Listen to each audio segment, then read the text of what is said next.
Hello guys, welcome back to my channel. So guys, जैसे कि हमने लास्ट पार्ट में देखा था कि विंग और वांगजी जिनकी पहली मुलाकात हो चुकी थी, बट विंग को वांगजी का नाम भी नहीं पता चला था। और उसके बाद हमने ये भी जाना था कि लिली नाम की लड़की जो कि वेंचा और शाओ शिनचैन के बीच में आई हुई है, और वे विजान ने जियांग चिंग से पूछ लिया था कि वो किसे पसंद करने लगा, और जियांग चिंग ने उसे सारी की सारी बात बता भी दी थी। और लास्ट में शाओ शिनचैन ने वेंचा और लिली को साथ में देख लिया था, जिस वजह से वो बहुत ज़्यादा दुखी हो चुका था।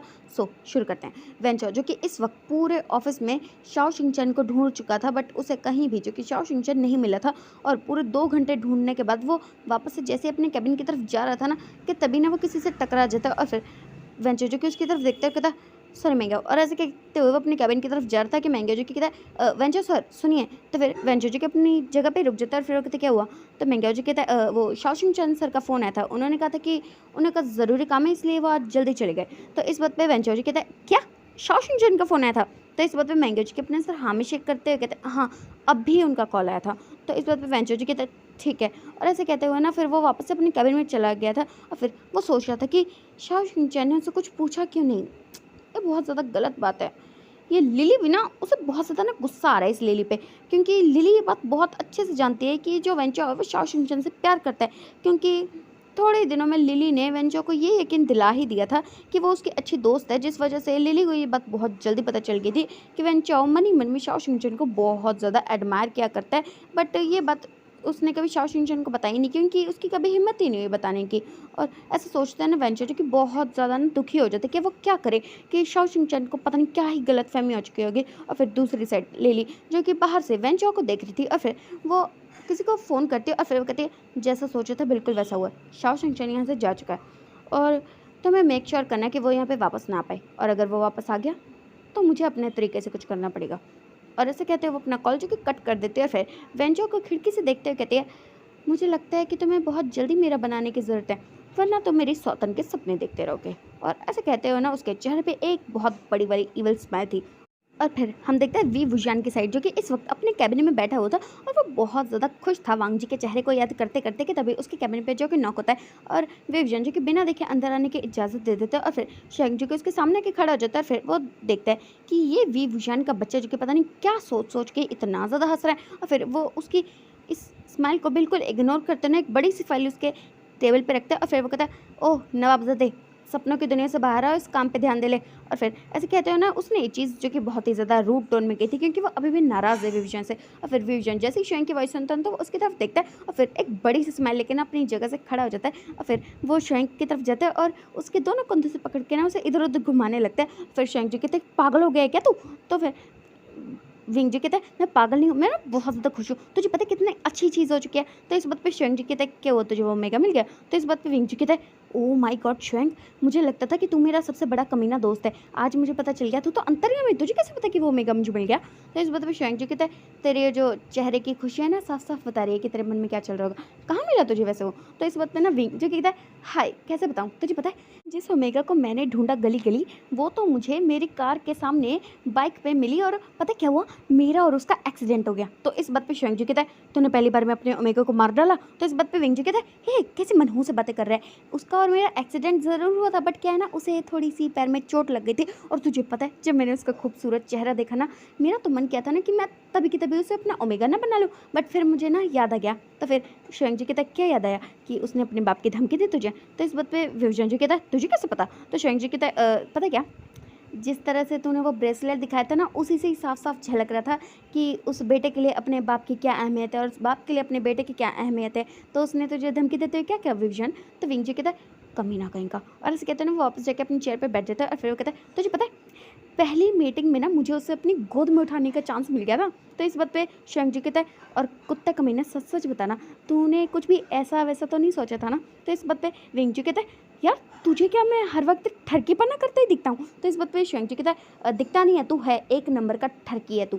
तो विंग जी कहता है मैं तुझे इतनी अच्छी बात बता रहा हूँ, तू है कि मेरी कमियाँ निकाल रहा है बदतमीज़। और ऐसे कहते हैं ना वो अपना मुंह फेर लेते हैं, और फिर श्वेंग जी कहते हैं अच्छा अच्छा ठीक है, तो ये ओमेगा वाली बात मुझे बाद में बताना, पहले मेरी बात सुन। तो इस बात पे फिर विंग जी कहता है मुझे तेरी कोई बात नहीं सुनी, मुझे ना तुझसे बात ही नहीं करनी है। तो श्वेंग जी कहता है ठीक है मुझसे बात मत कर, ये जो फाइल है ना उसको ले और निकल यहाँ से। तो इस बात पे फिर विंग जी के उसकी तरफ देखते कहता कहाँ निकलूँ। तो श्वेंग जी कहता है शायद तुझे याद नहीं है, तो वेंचाओ से मिलने गया था और वेंचाओ तुझे नहीं मिला था ना, चल निकल यहाँ से। तो फिर विंग जी कहता है मेरे पास वक्त नहीं, मैं जा रहा वेंचाओ से मिलने। तो इस बात पे फिर शैंक जी कहता है अच्छा तो ये बात जाके ना अपने बाप को कह दे, मुझसे मत कह। और ऐसे कहते हैं ना वहाँ से बाहर निकल जाता है और फिर विंग जी कहता है शो यांग, और शैंक जी के वहाँ से जा चुका था। फिर वो कहता है ये क्या मुसीबत है, और ऐसे कहते हैं ना फिर एक रोतोड़ो सा फेस बना लेता है। और फिर ना वो सोचता है कि वो यहाँ से जा नहीं सकता क्योंकि आज तो लैंगशिचैन भी उसे मिलने आने वाले हैं। और फिर वो सोच रहा था कि वो वीचान से थोड़े ना जो आंधी और तूफान के बच्चों के बीच में भी फंस जाएगा, बिल्कुल भी नहीं। और फिर वो अपना फ़ोन उठाता और वेंचो को कॉल करता है, और वेंचो जो कि इस वक्त अपने कैबिन में था और वो बहुत ज़्यादा परेशान हो चुका था। और तभी जैसे उसका कॉल रिंग होता है तो वो कॉल पिक करता है और कहता है क्या हुआ विंग। तो विंग जो कहता है वेंचो क्या तो फ्री है। तो फिर वेंचो जो कहता है विंग मैं फ्री तो हूँ बट क्या है ना मेरी तबीयत ना मुझे ठीक नहीं लग रही है, क्या हम बाद में मिल सकते हैं। तो इस बात पे विंग जिसके तो हो गई थी बल्ले बल्ले कि अब उसे वेंचर से मिलने के लिए वहाँ तक जाना नहीं पड़ेगा। और फिर कहता है ठीक है हम बाद में मिलेंगे। और ऐसे कहते हैं हम अपना कॉल कट कर देते हैं। और फिर वेंचर जो कि कॉल को कट करते हैं कहते हैं इसकी तो नियत में ही नहीं था मुझसे मिलना। और ऐसे कहकर ना वो अपना कॉल साइड में रख देता है। और फिर विंग जो कहता है ओह माय गॉड अच्छा हुआ, अब मुझे वेंचर से तो मिलने नहीं जाना है, बस लैंगशिचैन से मिलना है। और ऐसे सोचते हैं ना फिर वो दूसरी फाइल को उठाता है और फिर उसे रीड करने लगता है। और तभी विवजन जिसका कॉल जो कि फिर से रिंग होता है, फिर वो अपने कॉल को पिक करते कहता है क्या चाहिए तुझे। तो जियांग चेंग जो कहता है गगा मुझे बताओ कहाँ हूँ। तो विवजन जो कहता है अपने कैबिन में। तो जियांग चेंग जो कहता है ठीक है मैं आ रहा हूँ। और ऐसे कहते हैं वो अपना कॉल कट करता है। फिर विवजन जो कहता है आ रहा हूँ मतलब। और फिर 2 मिनट बाद ही जियांग चेंग जो कि उसके डोर को उसके कैबिन के डोर को धक्का मार के खोल देता है। फिर विवजन जो कि इसकी तरफ देखते कहते हैं कि ये क्या बदतमीजी है। तो जियांग चेंग जो कहता है बदतमीजी नहीं है हक है मेरा। और ऐसे कहते हैं ना वो आकर सीधा विवजन के सामने बैठ जाता है। और विवजन जी कहता है तू यहाँ क्या कर रहा है। तो जियांग चेंग जी कहता है वो क्या है ना मैं घर में बहुत ज़्यादा बोर हो रहा था और मुझे डैडा से मिलना है पर डैडा भी मीटिंग में बिजी हैं इसलिए मैं यहाँ पर वेट करूँगा। और ऐसे कहते हो ना फिर वो विवजन के सामने बैठ चुका था। और फिर विवजन जी कहता है देख जियांग चेंग अभी ना यहाँ पर लैंगचैन मुझसे मिलने आने वाला है और मुझे उससे बात करनी है तो तुम यहाँ नहीं बैठ सकते हो। तो इस बात पे जियांग चेंग जी कहते हैं हाँ आप मुझे मेरे डैडा के ऑफिस से जाने को कह रहे हो, सीरियसली मैं बता रहा हूँ मैं ना डैडा को शिकायत करूंगा कि आपने मुझे अपने कैबिन से धक्के मार के निकाल दिया। तो इस बात पे विवजन जी कहता है मैंने तुझे धक्के मार के नहीं निकाला, मैंने कहा तो डैड के कैबिन में जाके क्यों नहीं वेट करता। तो इस बात पे जियांग चेंग जो कि थोड़ा सोचता है फिर कहता सही बात है आपके कैबिन में वैसे भी इतना मज़ा नहीं आता, बहुत छोटा सा है, मैं डैडा के कैबिन में जाता हूँ। और ऐसे कहते हैं ना वो उस कैबिन से बाहर निकल जाता है। और फिर विवजन जी कहता है सच में इसका क्या कुछ हो सकता है। और तभी वहाँ पर उसके कैबिन पे 2 मिनट बाद जो कि नॉक होता है। और फिर विवजन जी के अंदर आने की इजाज़त दे देता है। तो तभी वहाँ पे लैंगशिचैन जी के आ जाते हैं। और फिर वो विवजन के सामने बैठते हुए कहते हैं कैसे विंग। तो विंग जी कहते हैं बस तुम्हारा इंतजार कर रहा था। और ऐसे कहते हैं ना वो लोग जो कि आपस में कुछ बातें कर रहे थे और जियांग चेंग जो कि अभी अपने डैडा के कैबिन में बैठ के अपने डैडा का इंतजार कर रहा था। और थोड़ी देर बाद लैंगशिचैन जिनकी मीटिंग जो कि विवजन के साथ खत्म हो जाती है। और फिर वो कहते हैं ठीक है अभी मैं चलता हूँ। और ऐसे कहते हैं ना वो बाहर की तरफ जा रहे थे और दूसरी साइड पे जियांग चेंग जिसका कॉल जो कि रिंग होता है। और फिर वो अपने कॉल को पिक करते हुए अपने डैडा के कैबिन से बाहर निकल जाता है और फिर वो बाहर की तरफ जाने लगता है। और तभी उसकी नज़रें जो कि एक बहुत ही ज़्यादा टॉल एंड हैंडसम अल्फ़ा पे पड़ जाती है। और जैसे ही जियांग चेंग की नज़रें जो कि उस अल्फ़ा पे पड़ती है ना तो वो अपनी ही जगह पे बिल्कुल फ्रोज हो चुका था। और तभी ऑफिस का एक एम्प्लॉय जो कि वहाँ से गुजर रहा था तो वह जियांग चेंग को जैसे ऐसे फ्रीज़ हुआ देखते हैं। तो फिर वो कहता है बॉस आपको क्या हुआ है। तो फिर जियांग चेंग जो कि बिल्कुल फ्रीज ही हो चुका था। और फिर वो एम्प्लॉय जो कि एक बार फिर से कहता है बॉस आपको क्या हुआ है। तो जियांग चेंग जो कि अपने ख्यालों की दुनिया से बाहर आता है। फिर वो इस एम्प्लॉय की तरफ देखते हुए कहता है ये कौन है। तो इस वक्त पे वो एम्प्लॉय जो कि एक बार उस तरफ देखता है फिर कहता है ये लैंशन है, वो लैंड कंपनी है ना उनके सीईओ हैं, लैंड को रन के बेटे। तो इस बात पे जियांग चेंग जो कि बड़ी बड़ी आंखें करके उसकी तरफ देखते हुए कहता ये लैंगशिचैन है। तो इस बात पे वो एम्प्लॉय जी के अपने सर हाँ में शेक करता है। और फिर जियांग चेंग जो कहता है ठीक है। और ऐसे कहकर ना वो बाहर की तरफ चला जाता है। और फिर वो एम्प्लॉय जो कि शॉक्ड कि ये क्या हुआ भाई। और फिर लैंगशिचैन जो कि बाहर की तरफ जा रहे थे और जियांग चेंग जो कि भाग के ना बाहर की तरफ जाता है। और जैसे ही जियांग चेंग जो कि बाहर निकल जाता है तो अचानक से उसका पैर जो कि एक पत्थर पे जाके पड़ता है और वो सामने की तरफ गिरने ही वाला था और उसका सर जो कि जाके सीधा कार से टकरा था कि उसे कोई पकड़ लेता है। और फिर जियांग चेंग जो कि कहता है ओ माय गॉड पक्का मेरा सर फूटेगा। और फिर वो जैसे ही नोटिस करते हैं कि वो गिरा तो नहीं है और ना ही उसका सर फूटा है। और फिर वो जैसे अपनी आंखें खोल के देखता है ना तो उसे उस पर्सन का चेहरा जो कि दिखाई नहीं दे रहा था क्योंकि उसने जियांग चेंग का हाथ पकड़ा हुआ था। और फिर जियांग चेंग जो कि पीछे की तरफ टर्न हो जाता है। और फिर वो अपने सामने उसी इंसान को देखता है जिसे देखने के लिए वो यहाँ पर भाग भाग के आया था। और उसके सामने लैंगशिचैन जो कि इस वक्त खड़े हुए थे। और फिर लैंगशिचैन जो कि अपनी आंखों पर से अपने गॉगल्स को हटाते हैं और फिर जियांग चेंग को देखते हुए कहते हैं तुम हमेशा गिरते पड़ते ही रहते हैं ना। तो इस बात पे जियांग चेंग जो कि बस एक टक अभी लैंगशिचैन को घूर ही रहा था। और फिर वो जैसे उनकी बातें सुनता है तो फिर वो अपनी ख्यालों की दुनिया से बाहर आता है और उन्हें देखने लगता है। तो लैंगशिचैन जो कि उसे देखते हुए कहते हैं क्या तुम्हें मैं याद नहीं हूँ? हम दोनों मॉल में मिले थे जब तुम गिरने वाले थे और मैंने तुम्हें बचाया था। तो इस बात पे जियांग चंगचूकी कहते हाँ, हाँ, मुझे आप याद हो। हाँ, मैं आपको कैसे भूल सकता हूँ? और ऐसे कहते हुए वो बस एक टक लैंशन को घूर-घूर के देख रहा था और फिर लैंशन जी कहते हैं क्या हुआ? तुम मुझे ऐसे क्यों देख रहे हो? तो जैंग जी अपनी नज़र फेर के कहता है, मैं आपको नहीं देख रहा था, मैं अपनी कार को देख रहा था। और ऐसे कहते हुए वो अपनी कार की तरफ इशारा करता है, फिर लैंशन जी की उस तरफ देखता है और फिर वो कहता है, तुम ना बिल्कुल विविचान की तरह हो, बहुत ज़्यादा मज़ाकिया। तो इस बात पे जैंग जी कहता है, आप मेरे घर को जानते हो? तो इस बात पे लैंशन जी कहता है, हाँ, मैं जानता हूँ। वो मेरा अच्छा दोस्त है और तुम उसके छोटे भाई हो, है ना? जियांग चंग। तो इस बात पे जियांग चंग जी कहता है, आप मुझे पहले से जानते हो? तो इस वक़्त पे लैंशन जी कहता है, हाँ, मैं तुम्हें पहले से जानता हूँ। तो फिर जियांग चंग जी कहता है, हाँ, और ऐसे कहते हैं ना, वो सोच में पड़ गया था कि वो भाग-भाग के आया तो था, बट वो क्या करे? वो क्या बात करे? और ऐसे सोचते ना बेचारा जियांग चंग जी बहुत ज़्यादा कन्फ्यूज़ हो चुका था और फिर वो लैंशन को देखने लगता है, तो लैंशन जी को उसे देखते हुए कहते हैं, क्या हुआ जियांग चंग? तो जियांग चंग जी कहता है, मैं वो। तो लैंशन जी कहते हैं, क्या? तो जियांग चंग जी कहते हैं, वो मैं वो मुझे आपसे कुछ कहना है। तो इस बात पे लैंशन जी कहते हैं, कहो। तो जियांग चंग जी कहते हैं, वो ना मुझे आपको कहना था, वो थैंक यू। तो इस बात पे लैंशन जो कि कन्फ्यूज़ और फिर वो कहते क्या कहा तुमने? तो जियांग चंग जी कहता है, थैंक यू। आपने उस दिन मुझे मॉल में गिरने से बचाया था और आज यहाँ भी गिरने से बचाया, थैंक्स। और ऐसे कह के ना वो सीधे वहाँ से भाग जाता है और फिर वो जाते ही सोच रहा था, जियांग चैंग तू क्या कहने आया था और क्या कह के भाग आया बेवकूफ़। और ऐसा सोचता ना वो अपने आप को ना मन में कोसे जा रहा था और दूसरी साइड लैंशन क्योंकि कन्फ्यूज़ ही हो चुके थे कि आखिर ये क्या था भाई। और फिर वो जियांग चैंग को जाते हुए देखते हैं और फिर ना उसे देखते देखते उनके चेहरे पे एक बहुत ही छोटी सी स्माइल आ चुकी थी। फिर वो उसे देखते हुए ना अपने साथ नाम शेक करते कहते, क्या इसका कुछ हो सकता है? कहने क्या आया था और कहकर क्या गया है? और फिर वो अपनी कार का डोर ओपन करते हैं और जाके ड्राइविंग सीट पे बैठ जाते हैं और फिर एक ओमेगा जो कि उनकी साइड वाली सीट पे बैठा होता है वो उसे देखते ही कहता है, क्या हुआ? उसने कुछ कहा? तो इस बात पे लैंशन जी कहता है, कुछ नहीं कहा उसने। तो फिर वो ओमेगा जो कहता है, ठीक है ड्राइव करो। और फिर लैंशन जी की कार को स्टार्ट करता है, फिर वो वहाँ से निकल जाते हैं और फिर जंग जी जो कि लैंशन को जाते हुए देख रहा था फिर कहता, यंग जंग तो इतना बेवकूफ़ कैसे हो सकता है? तो भाग भाग के आया था ना उन्हें बताने के लिए कि तू उन्हें प्यार करता, बट ये क्या वाहियात बात की है तूने?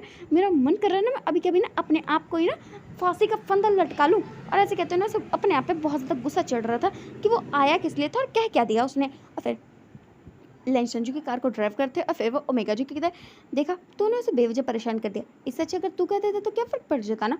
तो इस वक्त पे लैंसन जी को इसकी तरफ देखते हैं और फिर कहता है, सॉन्गलैन ये ना बहुत ज़्यादा पुराना हो चुका है कि अल्फ़ा ही कहेगा कि मैं तुमसे प्यार करता हूँ, ओमेगा भी तो कह सकता है ना। तो इस वक्त पे सॉन्गलैन जी कहता है, बात तो बिल्कुल सही है वैसे तेरी, बट सीरियसली वो छोटा है। तो इस वक्त पे लैंसन जी कहते हैं, हाँ तो प्यार किया तब उसे पता नहीं चला कि वो छोटा है, तब प्रपोज करने में इतनी देर क्यों? और वैसे भी उसे बात समझनी चाहिए ना, मेरी तो उम्र हो रही है। तो इस बात पे सॉन्गलैन जी कहता है, बिल्कुल सही कहा तूने। और फिर लैंशन जी कहता है, मैं मजाक कर रहा था, तू तो सीरियसली ले गया, मेरी कोई उम्र नहीं हो रही है, मैं तो अभी जवान हूँ। तो इस बात पे सॉन्गलैन जी कहता है, हाँ हाँ वो तो दिख रहा है तो कितना जवान है। और ऐसे कहते हैं ना फिर वो लोग जो कि आपस में बातें कर रहे थे और फिर सॉन्गलैन जी कहता है, ओ कमॉन तो कब तक उस बच्चे को परेशान करने वाला है, बेचारा कितना प्यार करता है तुझसे। तो इस बात पे लैंशन जी कहता है, अच्छा अगर वो प्यार करता तो वो मुझसे सीधा सीधा कह देता। तो इस बात पे फिर सॉन्गलैन जी कहता है, बेवकूफ़ तुझे कुछ पता भी है? तो इस बात पे लैंशन जी कहते हैं, क्या पता करना है? तो सॉन्गलैन जी कहते हैं, सब लोग तेरी तरह थोड़े ना होता है कि मुंह पे कह दे मैं तुझसे प्यार करता हूँ और सामने वाला जैसे उसे हाँ कहने वाला है ना, क्या पता उसने ये सोच के ना कहा हो कि अगर तूने उसे रिजेक्ट कर दिया तो उसका दिल टूट जाएगा ना। तो इस बात पे लैंशन जी को थोड़ा सोचता है फिर कहते हैं, सच में तुम ओमेगा का कुछ नहीं हो सकता। तो सॉन्गलैन जी को उसे मुक्का दिखाते हुए कहता है, अभी बताऊँ तुझे? तो फिर लैंशन जी कहता है, नहीं नहीं क्यों, कोई ज़रूरत नहीं है, बस भी ज़रा मुक्का खा के बेचारा वो तो तेरे सदमे में पड़ा हुआ है। तो इस बात पे सॉन्गलैन जी कहते हैं, क्या कहा तूने? तो लैंशन जी कहते हैं, हाँ याद है ना तुझे, तूने कैसे उस दिन श्वेंग को मुक्का मारा था और तब से अब तक वो तेरे लिए बिल्कुल फ्लैट है। तो इस बात पे सॉन्गलैन जी कहते हैं, बकवास। और ऐसे कहते हैं ना फिर वो लोग कार को ड्राइव करते हुए लैंड कंपनी की तरफ पहुंच गए थे और दूसरी साइड पे जंक्शन चूँकि पूरा दिन बस इसी कन्फ्यूजन में था और वो इस बात से बहुत ज़्यादा दुखी था कि वो जिससे प्यार करता था वो उसकी आंखों के सामने था, बट उसके बावजूद वो उसे वो बात नहीं कह पाया जो उसे कहनी थी। पता नहीं वो क्या बकवास करके आ गया और बेचारा जंक्शन जो कि इस बात से दुखी था, बट फिर वो उसे इस बात की खुशी भी हुई कि वो जीशु के बड़े भाई है, यानी कि अब उसे बहुत सारे मौके मिलने वाले हैं जहाँ पर वो लैंशिचन को पटा सकता है। बट अभी बात भला जंक्शन को कौन बताए कि लैंशन तो उसे पहले से पसंद करते हैं। और फिर हम देखते हैं अगले दिन का सीन, जहाँ पे सुबह सुबह वेन हाउस में वेंचो, वेंशु और वन के सिंह जो कि तीनों किचन में एक साथ खाना बना रहे थे। और फिर वन के सिंह जो कि कहता है, गगा मुझे ना ये बात समझ में नहीं आ रही है, आपने हमें इतनी जल्दी जल्दी उठाया क्यों है और खाना हम क्यों बना रहे हैं। तो इस बात पे वेंचो जो कहता है, क्योंकि हमारा जो सबसे छोटा भाई है ना, उसकी फरमाइश है कि उसे हमारे हाथ का खाना खाना है। तो इस बात पे फिर वन के सिंह जो कहता है, हाँ तो बड़े तो आप हो ना, तो आपको बनाना चाहिए, हम दोनों को क्यों उठाया है। तो इस बात पे वेंशु जो कहता है, सही कहा गगा, बेवजह मुझे तो नींद में उठा ले।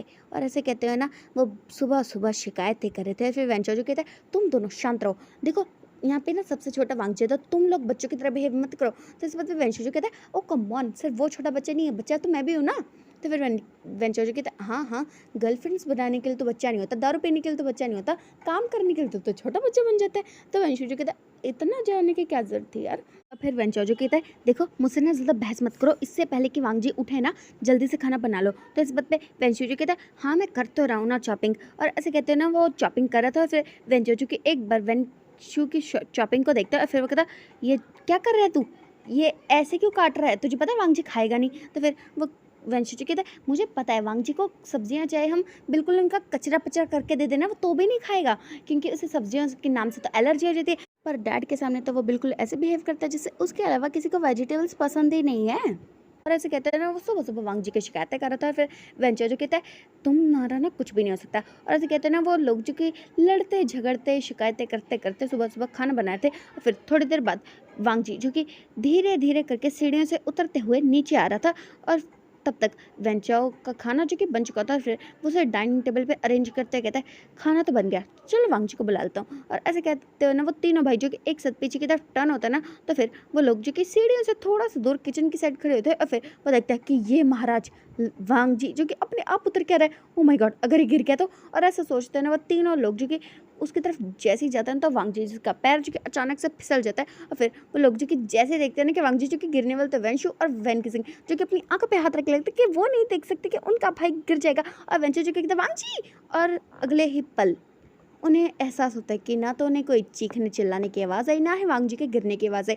और फिर वो धीरे धीरे करके ना अपनी आंखों पर से जैसे अपने हाथ हटाते हैं ना, तो फिर वो अपने सामने जो चीज़ देखते हैं उसको देखने के बाद उनके पैरों के नीचे से ज़मीन जो कि खिसक चुकी थी और उन्हें पता चल चुका था कि अब तो उनकी तो लंका लगने वाली है भाई। और फिर हम देखते हैं वांगजी की साइड, वांगजी जिसने अपनी आंखें जो कि बंद की हुई थी और उसे किसी ने पकड़ा हुआ था। और वांगजी जो कि मन में सोच रहा था, अभी तो मेरा पैर टूटा हुआ था, अभी तो मैं पूरा टूट जाऊंगा और फिर बाद में डैड मुझे पूरा का पूरा तोड़ के घर में बंद कर देंगे। और ऐसे सोचते बेचारे वांगजी ने अपनी आंखें बंद की हुई थी।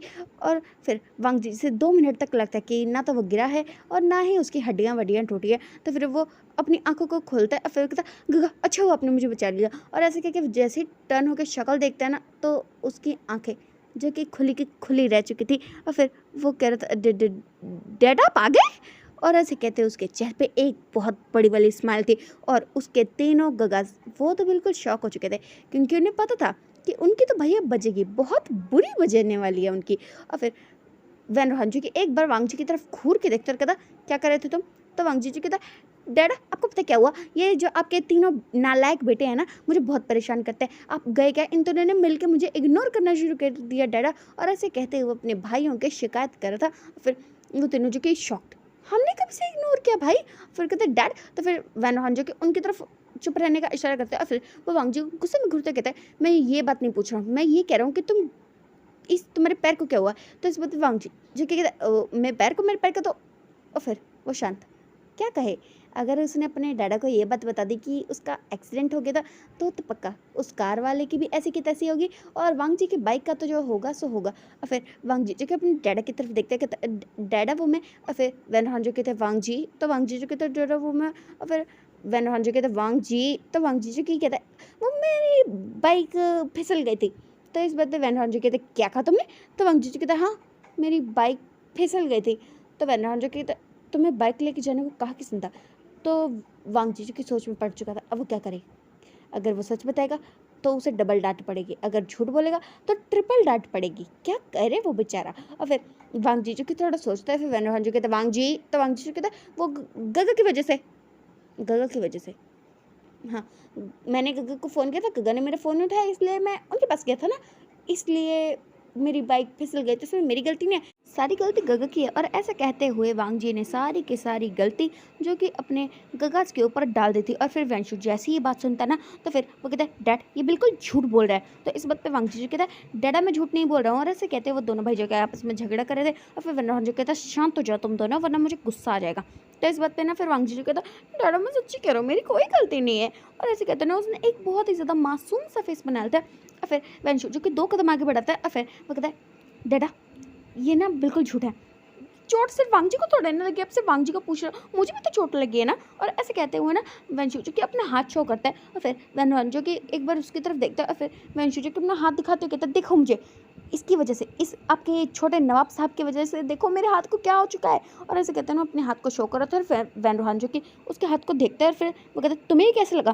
तो फिर वेंशु जो कहता है आपके बेटे की वजह से, सुबह सुबह इसे हम तीनों के हाथों से खाना खाने की फरमाइश थी ना, तो हम तीनों खाना बनाए थे और मेरा हाथ जल गया। और ऐसे कहते हैं वो एक बहुत ही ज़्यादा रोंदू से फेस बनाते हैं। और फिर वेन रोहान जो कि वेंशु की तरफ देखता है। और फिर वो वेन के जिंग और वेंचो की तरफ देखते कहता इसे चोट कैसे लगी। तो फिर वेंचो और वेन की जिंग जी कहता डैडा इसमें हमारी गलती नहीं है, उसने खाना बनाते हुए ध्यान नहीं दिया तो इसमें मैं क्या करूँ। और ऐसे कहते हैं ना वो लोग जो कि इस बात से बिल्कुल मुकर हो चुके थे कि इसमें उनकी क्या गलती है। और फिर वेंचो जो कि अपने डैडा के पास आ जाता है। फिर अपने डैडा को चिपकते हुए कहता है डैडा देखो ये ना बहुत ज़्यादा बुरे हैं, हमेशा सिर्फ वांग जी की फरमाइशें पूरी करते हैं और मेरी मेरी कोई फरमाइशें नहीं पूरी करते हैं, ये लोग मेरी बात ही नहीं सुनते हैं। और ऐसे कहते हैं ना वो अपने डैडा से शिकायतें किया जाता है। और फिर वेंचो जी कहता है वांग जी की फरमाइश थी कि उसे हम तीनों के हाथों से बना हुआ खाना खाना था, तुम्हारी फरमाइशें क्या थी, शराब और शबाब। और ऐसे कहते हैं ना वो वेंशु की तरफ देखता है। वेंशु जो कि अपने गगा की तरफ देखता है और फिर आंखों आंखों में कहता है दुश्मन न करे दोस्त ने वो काम किया है, ऐसी वाली हरकतें मत करो गगा। और फिर वेंशु जो कि इसकी बात को समझते हुए कहता है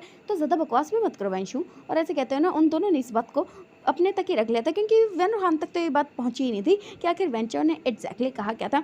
और फिर वेंचर जो कहता है देखा डैडा आपके ये जो दोनों बेटे हैं ना मुझ पर जुल्म करते हैं और आपका ये जो छोटा बेटा है उसने तो मुझे एकदम नौकर बना रखा है। और ऐसे कहते हुए वेंशु जो कि अपने तीनों भाइयों की शिकायतें कर रहा था और वांग जी जो कि जल भुन के राख हो चुका था क्योंकि अभी वो अपने डैडा के पास जाने वाला था उनसे गले लगने के लिए कि वेंशु जो कि आकर अपने डैडा से के गले लग चुका है और वांग जी वो तो बिल्कुल जल भुन के राख हो चुका है। उसके तो मन में गाना चल रहा है छन से जो टूटे कोई सपना, जग सूना सूना लगे, जग सूना सूना लगे, कोई रहे ना जब अपना, जग सूना सूना लगे, जग सूना सूना लगे रे।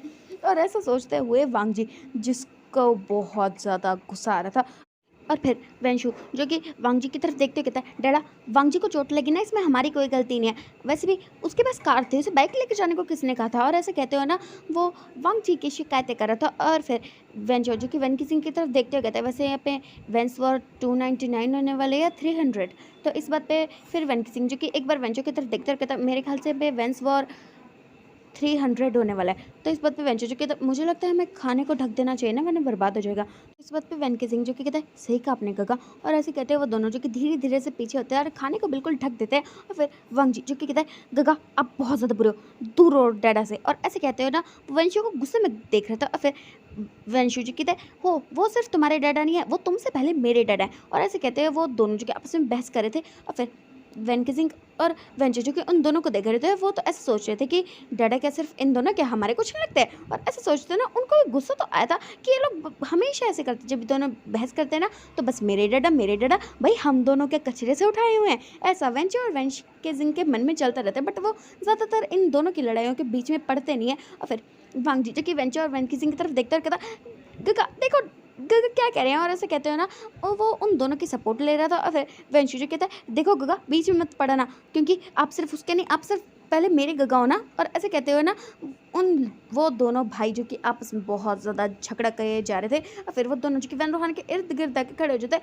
और फिर वेंशु जो कहता है डैडा वांग जी को कहते हो कि आप पहले मेरे डैडा हो। और फिर वांग जी जो कहता है नहीं डैडा आप कहो कि मेरे डैडा हो। और ऐसे कहते हुए वो दोनों जो कि आपस में बहस करने लगता है। फिर वैन रोहान जो कहता है बस शांत हो जाओ तुम दोनों। तो फिर वांग जी जो कहता है ये गलत बात है, पहले मुझे डैडा को गले लगाना था और ये गगा आ गए बीच में। और ऐसे कहते हैं वांग जी जो कि रो तोड़ो सा फेस बना लेता है। फिर वेन के सिंह और वेंचर जो कि एक बार एक दूसरे की तरफ देखते हैं। और फिर वो वांग जी की तरफ देखते हैं सोचते हैं कि इसका कुछ हो सकता है। और फिर वो एक दूसरे की तरफ देखते हुए ना अपना सब नामिशे करते हैं कि कुछ नहीं हो सकता इसका। और फिर वो कहता है वांग जी बस करो। तो वांग जी तो कहता है मैं नहीं, मुझे डैडा को गले लगाना था, वेंशु गगा पहले क्यों आए। और ऐसे कहते हैं ना वो बहुत ज़्यादा दुखी हो चुका था। और फिर वंशु जो कहता है वांग जी तुमने नहीं लगता कि तुम कुछ ज़्यादा ही ओवर एक्टिंग कर रहे हो? तो इस बात पे वांगजी जी कहता मुझे नहीं पता, आप डैडा से दूर रहो, वो मेरे डैडा हैं। तो वंशु जी कहते वो सिर्फ तुम्हारे डैडा नहीं है, वो मेरे भी डैडा हैं। और ऐसे कहते वो दोनों भाई जी के आपस में झगड़ रहे थे और फिर वेंचो और वेंकी सिंह जिनका भी बस हो जाता है, फिर कहते बस करो तुम दोनों, वो सिर्फ तुम्हारे डैडा नहीं है, तुम दोनों से पहले वो हमारे भी डैडा हैं। तो इस बात पे फिर वो दोनों जो कि अपने दोनों बड़े भाइयों की तरफ देखते और कहते ऐसा बिल्कुल भी नहीं है। और ऐसे कहते हैं अब वो चारों के चारों भाई जो कि अपने डैड को लेके आपस में लड़ रहे थे और फिर वरुण जो कि चिल्ला के कहता बस करो तुम लोग। और फिर वो चारों जो कि एक साथ अचानक से इन्हें शांत हो जाते हैं। फिर वरुण जो कि इन चारों की तरफ देखता और कहता पता नहीं कैसी निकम्मी औलाद है मेरी। और ऐसे कहते हैं ना वो अपने रूम की तरफ जा रहा था और फिर वांगजी जो कि थोड़ा सोचता है और फिर वो अपने डैडा को जाता है देखता है कहता डैड औलाद होता क्या है। तो इस बात पे उसके तीनों भाई जिन्होंने तो अपने सिर पे हाथ दे मारा था और फिर वरुण की एक बार वांगजी की तरफ देखते कहता कुछ नहीं होता। और ऐसे कहते हैं वो अपने रूम की तरफ चला जाता है और फिर वांगजी जो कि कंफ्यूज हो चुका था कि आखिर ये औलाद होता क्या है। और फिर वो अपने तीनों भाइयों की तरफ देखता है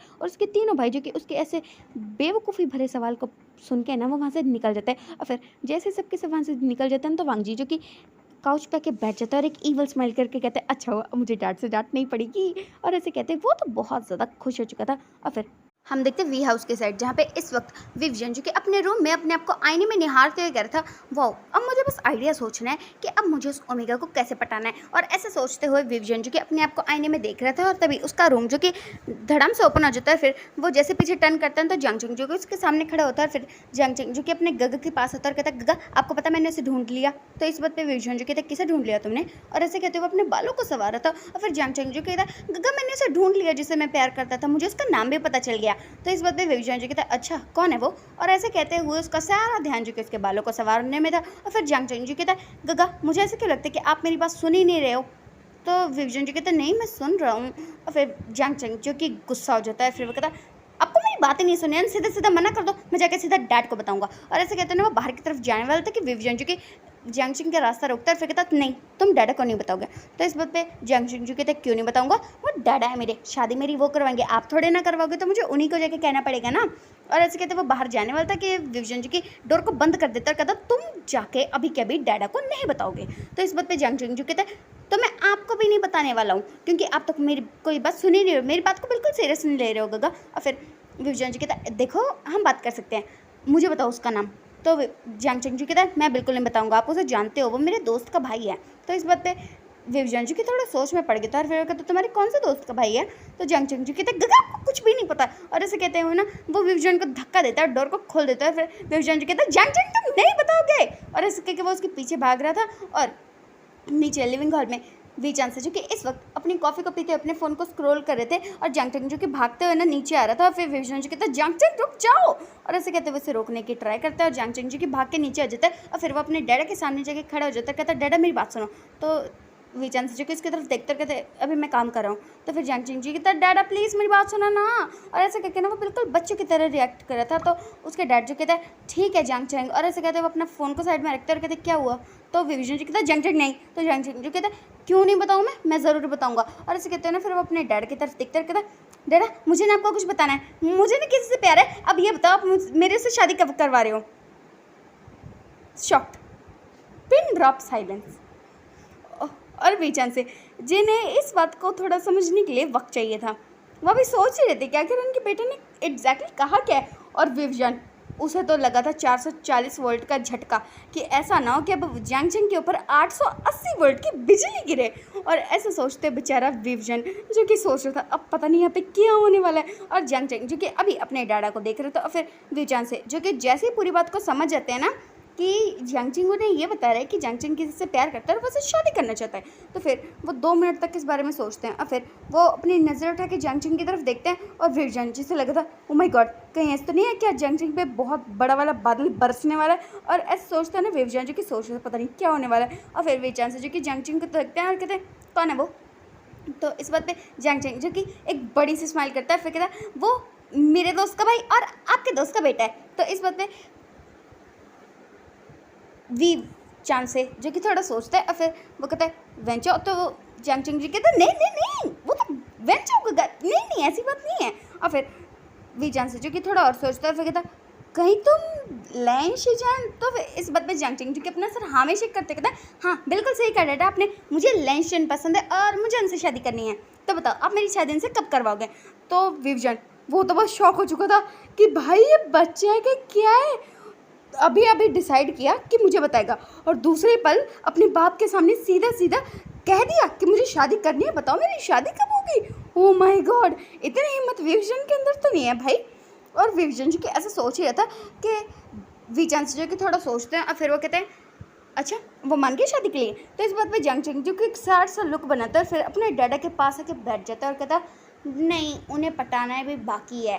तो विजन जो कि और ज़्यादा शॉक्ड, क्योंकि उसने तो अपने डैड से कभी भी ऐसी बातें नहीं की कि वो किसी ओमेगा को पटाएगा, मेरी शादी कब करवाओगे, ये न वो न। और जंगचंग वो सीधा सीधा कह रहा है कि अभी उसे अल्फा को पटाना है, मेरी शादी कब होगी, वो किसी से प्यार करता है। ओह माय गॉड, इतनी हिम्मत, ओह माय गॉड, ये हिम्मत मेरे अंदर क्यों नहीं है। और ऐसा सोचते ना विजन को अपने ऊपर इतना ज़्यादा गुस्सा आ रहा था ना कि उसका छोटा भाई सीधे सीधे कह सकता है कि वो किसी से प्यार करता है और वो चाहते हैं कि उसकी शादी हो जाए। बट क्या ये बात विजन कह सकता है, उसे पूरा यकीन है कि अगर विजन ये बात कहेगा ना तो पक्का उसके सर पे 2-3 जूते आके पड़ेंगे। और विजन जी कैसे सोच रहा था कि विजन से जी कहते और जब वो अभी तक शादी के लिए मना नहीं है तो तुमने मुझसे क्यों कहा कि मैं तुम्हारी शादी करवा दूँ, वैसे भी तुम जानते हो उसकी मर्ज़ी के बिना मैं तुम्हारी शादी उसे नहीं करवा सकता। तो इस बात पे जंग चंग चुकी तो मैंने कब कहा कि मैं ज़बरदस्ती उनसे शादी कर रहा हूँ, जब वो मान जाएंगे तब शादी करवाऊंगा। मैं तो आपका अभी बता रहा हूँ ना क्योंकि आप मेरे डैडा हो और डैडा को तो सबसे पहले बताना चाहिए, है ना डैडा। और ऐसे कहते हुए वो अपने डैडा को देख रहे थे और विचान से जिनके दिमाग जो पहले चल रहा था ना कि उनका बेटा उन्हें कुछ बताना ज़रूरी नहीं समझता है, वो बात तो निकल चुकी है कि उनका बेटा उन्हें बताना ज़रूरी समझता है। इसलिए जैसे ही उसे नाम पता चला तो उसने आके अपने डैडा को बता दिया। और ऐसे सोचते हुए अब विचान से जो कि बहुत ज़्यादा खुश थे कि उनके बेटे ने सबसे पहले ये बात उन्हें बताई। और फिर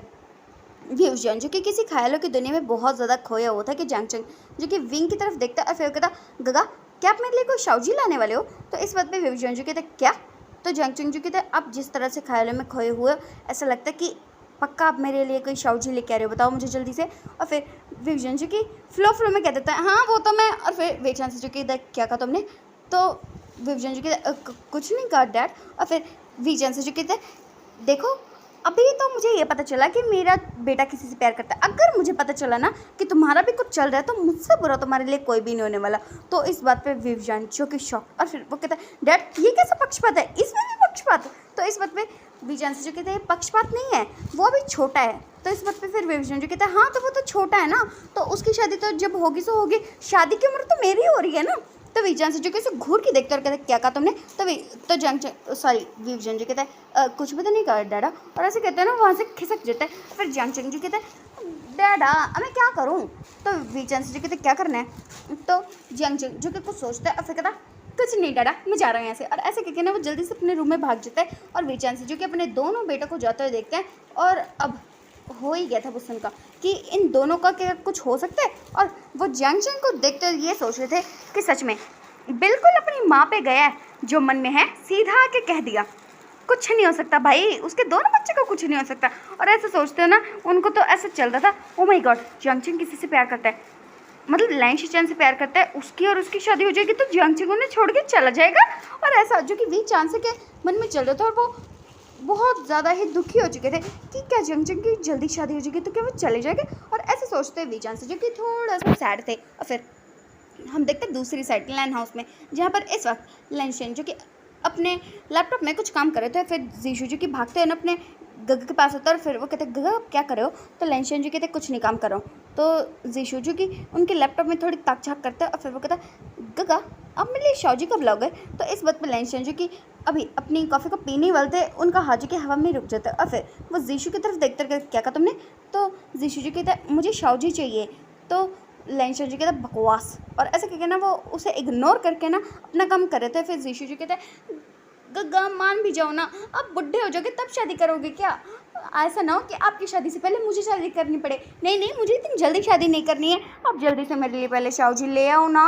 और ऐसे कहते वो सुबह सुबह अपने गग्गा से जिद कर रहा था। और फिर लैंशन जी कहता है तो तुम सुबह सुबह मेरा क्यों दिमाग खा रहे हो, जाके डैड से कहो ना कि मेरी शादी करवा दे। और जैसे ही जीशू ये बात सुनते हैं तो वो अपने भाई को शॉकिंग के लिए देख रहे थे। और फिर वो कहता क्या कहा आपने गग्गा। तो फिर लैंशन जी कहते मैं वो कुछ भी तो नहीं कहा। और ऐसे करके वो अपना फेस टर्न कर लेते हैं। और फिर जीशू जो कि एक बड़ी सी स्माइल करता है और फिर वो चिल्लाते कहते डैडा। और फिर लेंशन जी कहता है जीशु रुक जाओ, और इसे कहते हैं वो उसे रोकने की ट्राई करता है, बट जीशु जो कि ऑलरेडी भाग के अपने डैडा के पास आ जाता है। फिर वो कहता है डैडा आपको पता है गगा क्या कह रहे थे, और जीशु से पहले कि कुछ कहता है कि उसके गगा जो कि आ जाता है उसके माउथ को कवर करते कहते कुछ नहीं, डैडा पागल हो चुका है, दिमाग खराब हो चुका है इसका। और इस कहते हैं ना वो उसको घूर के देखते हैं और आंखों आंखों में कहता है जे तूने अपना मुंह खोला ना तो तेरे 32 के 32 दांत तोड़ दूंगा। और फिर जीशु जो कि उन्हें आंखों आंखों में कहता है कि अगर आपने मुझे हाथ भी लगाया ना तो मेरे डैडा आपके सारे के सारे बालों को खींच लेंगे और अब तक ले हो जाओगे। मतलब उनकी आंखों आंखों में बातें चल रही थी। और फिर लेंकुरन जो कि अपने दोनों बच्चों की तरफ देखते कहते क्या चल रहा है तुम्हारा, तो फिर लेंशन जो कहता कुछ भी तो नहीं, डैडा पागल हो चुका है ये। और फिर जीशु जो कि अपना हाथ छुड़वाते हाथ दूर करते हुए कहता है डैडा आपको पता है गगा क्या करते, गगा कहते क्यों नहीं शादी करनी है। तो इस बात पे लेंकुरन जो कि उसकी तरफ देखते कहते क्या कहा तुमने, तो लेंशन जी कहते मैंने कुछ नहीं कहा, जो कह रहे हैं ये जीशु कह रहे, ये कह रहे इसे शाओजी चाहिए। और ऐसे कहते वो बिल्कुल अटक रहे थे बात कहने में, क्योंकि उन्हें पता था कि सुबह सुबह ये जीशु का बच्चा ना पक्का उसके डैड से ना उसकी बैंड बजवाने वाला है। और फिर उसके बाद लेंकुरन जो कि थोड़ा सोचते हैं और फिर वो लैनी की तरफ देखते और कहते हैं वैसे बात तो बिल्कुल सही है, अगर इसकी शादी जल्दी नहीं करवाई ना तो तुम्हारा बेटा बुढ़ा हो जाएगा और फिर इसे कोई ओमेगा नहीं मिलेगा, और लगता नहीं फिर कि हमारे घर में कभी कोई सन इन लॉ या डॉटर इन लॉ आएगी। तो इस बात पे लेंशन जो कि लेंकुरन की बात को काटते कहते हैं सन इन लॉ। तो इस बात पे लेंकुरन, लैनी और जीशु जो कि एक साथ लेंशिचैन की तरफ देख रहे थे। और फिर लेंशन को जैसे फील होता है ना कि उनके ऊपर कुछ नज़रें गड़ी हुई है ना, तो फिर वो उनकी तरफ देखते हुए कहते क्या, तो फिर वो तीनों जो कि एक साथ कहते सन इन लॉ। तो लेंशन जो कहते मेरे कहने का वो मतलब नहीं था, और ऐसे कहते वो कहते कुछ नहीं, और ऐसे कह के ना वहाँ से चले जाते हैं। और फिर जीशु जो कि अपने डैडा की तरफ देखता है, फिर वो कहता है डैडा मुझे पूरा यकीन है गगा के पास ऑलरेडी कोई है, मुझे लगता है कि मुझे थोड़ी खुराफात करनी पड़ेगी। और ऐसे कहते हैं ना वो वहाँ से निकल जाता है। और फिर हम देखते हैं दूसरी साइड यानी कि वैन हाउस में, जहाँ पर इस वक्त वेंचाओ, वेनकिजिंग, वेंशु, वांगजी और वेनरहान जो कि एक साथ डाइनिंग टेबल पे बैठ के ब्रेकफास्ट कर रहे थे। और फिर वांगजी जो कि खाना खा ही रहा था कि तभी उसकी नज़रें जो कि कहीं चली जाती है। और फिर वो कहता है गग्गा मुझे एक बात सच सच बताओ, आपने वेजिटेबल्स को चॉप किया था या उनका मर्डर किया था। तो इस बात पे वेंशु जो कि एक बार वांगजी की तरफ देखते कि इसके कहने का मतलब क्या है, और फिर वो सब मुँह फेर लेता है कि सुबह सुबह बेवजह लड़ाई के बहाने ढूंढ रहे हैं वांगजी का बच्चा। और फिर वेंचाओ जो कहता है मैंने नहीं काटी है, तो वांगजी जो कहता है वही तो मुझे पता है, आप तो अच्छी चॉपिंग करते हो, जिसने भी एक काटी है ना ऐसा लगता है बेचारी सब्जियों पर गुस्सा उतारा जा रहा था। तो इस बात पे वेंशु जो कहता है वांगजी बकवास बंद करो। तो वांगजी जो कहता है मैं आपसे कह रहा हूँ क्या, और ऐसे कहते हुए वो दोनों भाई जो कि एक दूसरे को बहुत ही गुस्से भरी निगाहों से देख रहे थे। और फिर वेनरहान जो कहता है बस करो तुम दोनों, अगर सुबह सुबह ने तुम दोनों ने यहाँ कोई ड्रामा किया ना तो मैं सच बता रहा हूँ तुम दोनों को उठा के घर से बाहर फेंक दूंगा। तो इस बात पे वांगजी जो कहता है हाँ डैडा आप मुझे नहीं फेंक सकते हो, आप वेंशु को फेंक सकते हो। तो इस बात पे वेंशु जो कहता है वांगजी चुप हो जाओ। तो वांगजी जो कहता है मैं चुप नहीं होऊंगा, वो क्या है ना कि अभी मुझे भूख लगी और जब मैं खाना खाता हूँ तो मुझसे चुप नहीं रहा जाता है। और ऐसे कहते हुए वो अपने वेंशु गगा को देख रहा था। फिर वेंशु जो कि उससे नज़रें फेर लेता है कि सीरियसली क्या इसका कुछ हो सकता है, हमेशा पुट्ठा पंगे करता रहता है। और फिर वांगजी जो कि खाना खाते हुए कहता है ओ माय गॉड ये इतनी बड़ी बड़ी क्यों है वेजिटेबल्स। और ऐसे कहते वो खाने में बहुत ज़्यादा कमियाँ निकाल रहा था। और फिर वेंशु जो कहता है वांगजी अगर तुम्हें इतना ही बुरा लग रहा है तो तुम्हें खाना छोड़ क्यों नहीं देते हो, एक काम करो ना अपने डैडा से कहो, वो तो तुम्हारे लिए यहाँ पे पूरा होटल खोल के रख देंगे ना। तो इस बात पे वांगजी जो कहता है बात तो बिल्कुल सही है। और फिर वो अपने डैडा की तरफ देखकर वेनरहान जो कहता है मेरा इस वक्त कोई मूड नहीं है, मैं कुछ नहीं बनाने वाला हूँ। तो वांगजी जो कि एक सैड सा लुक लेके बैठ जाता है। और फिर वो कहता डैडा पर मुझे भूख लगी है, और ये देखो ना इन्होंने कैसा खाना बनाया है, ऐसा लगता है इसे इंसानों ने जानवरों ने। और ऐसे करके वो चुप कर जाता है। और फिर वेनकिजिंग, वेंशु और वेंचाओ जो कि एक साथ वांगजी की तरफ घूर के देखते और कहते क्या कहा तुमने। तो फिर वांगजी के मैंने कुछ नहीं कहा गगा। और फिर वेंशु जो कहता है मैं बता रहा हूँ ना गगा, ये ऐसा करता है कि ऐसा लगता है कि ये खाना इंसानों ने जानवरों ने बनाया है। तो इस बात पे वेंचाओ और वेनकिजिंग जो कि एक साथ वांगजी की तरफ देख करके क्या कहा था तुमने वांगजी। तो वांगजी जो कहता मैंने कुछ नहीं कहा गगा, झूठ बोल रहे हैं। और ऐसे कहते हैं ना वो अपने आप को बचाने की कोशिश कर रहा था। और फिर वेंशु जी कहते देखा आप इसकी फरमाइशें पूरी कर रहे थे और देख लो इसकी फरमाइशें पूरी करने का नतीजा कितनी ज़्यादा कमियाँ निकालता है, और अब तो इसने आप लोगों को जानवर भी कह दिया। तो इस वजह से वांगजी जी कहते गगा देखो आग में घी डालने का काम मत करो, अब तो ना बिल्कुल वो चुगलखोर आंटी जैसी हरकतें कर रहे हो। तो इस वजह से वेंशु जी कहते क्या कहा तुमने। तो वांगजी जी कहते आप ऐसे ही कर रहे हो। और ऐसे कह ना वो चारों जो कि फिर से लड़ने लगे थे। और फिर वेनरहान जिसका तो मन कर रहा था ना अभी के अभी अपने सारे बच्चों के सर में जूता ना फेंक के मारे, वो कितने कितने लड़ाकू बच्चे हैं यार उसके। और फिर वो कहते तुम लोग शांत होगे कि नहीं। तो फिर वो चारों जिन्होंने ये बात को बिल्कुल ही अनसुना कर दिया था, और फिर वेन रोहान जो कहता है तुम चारों शांत हो रहे हो कि नहीं, बट उन लोगों ने इस बात को फिर से अनसुना कर दिया। और फिर वेन रोहान जो कि अपनी जगह से खड़ा हो जाता है, और फिर वो गुस्से में कहता है तुम चारों शांत हो रहे हो कि नहीं। और ऐसे कहते हुए उसकी आवाज़ में गुस्सा तो साफ साफ झलक रहा था। और उसके चारों के चारों बच्चे जो कि अभी लड़ने में बिजी थे, जैसे ही वो वेन रोहान की इतनी ज़्यादा डरावनी सी वॉइस सुनते हैं ना, वो अपनी जगह पे बिल्कुल स्टॉप हो जाते हैं। और फिर वेन रोहान जो कहते हैं तुम चारों के चारों जब तक ये सारा जो तुमने कचरा किया उसे साफ नहीं कर देते ना, अपने अपने रूम में मत जाना, वरना मुझसे बुरा तुम लोगों के लिए कोई भी नहीं होने वाला है। और ऐसे क्या कहना वहाँ से निकल जाते हैं। और इन चारों भाइयों ने आपस में लड़ते लड़ते काफ़ी सामान उठा के इधर उधर फेंक दिया था, जिस वजह से इन्होंने पूरे घर का कचरा कर दिया था। और अब इन चारों बच्चों को सज़ा मिली है इस पूरे घर की सफाई करने की। और फिर वांग जी जो कि कहता है बट डैडा, तो वेन रोहान जो कहता है वांग जी अगर तुमने इस बार कोई भी बहाना कहना तो मुझसे बुरा तुम्हारे लिए कोई भी नहीं होगा। और फिर वांग जी जो कहता है ठीक है डैडा, और ऐसे कहते हैं ना, फिर वो अपना काम शुरू कर देते हैं। और उसके तीनों भाई जो कि देख रहे थे कि लड़ाई की शुरुआत की इसने, सज़ा मिली हमें, और अब इसको देख लो बिल्कुल ऐसे कर रहे जैसे मैं तो बहुत ही ज़्यादा मासूम हूँ। सीरियसली क्या वांग जी का कुछ हो सकता है? एक नंबर का ना गधा ही गधा। और वेन रोहान जो कि सोच रहा था कि क्या उसके चारों बच्चों का कुछ हो सकता है, एक नंबर के ना जंगली हैं जंगली। और ऐसे सोचते हैं ना, वेन रोहान को तो सच में दिमाग खराब हो चुका था उसके बच्चों को संभालते संभालते। सो गाइस आज का पार्ट हमें नोटते हैं, बाकी अब हम आगे जानेंगे कि आगे क्या होता है। सो आज का पार्ट आपको जैसे भी लगा ना कमेंट में ज़रूर बताना। So bye, take care and comment तो ज़रूर करना। Bye guys.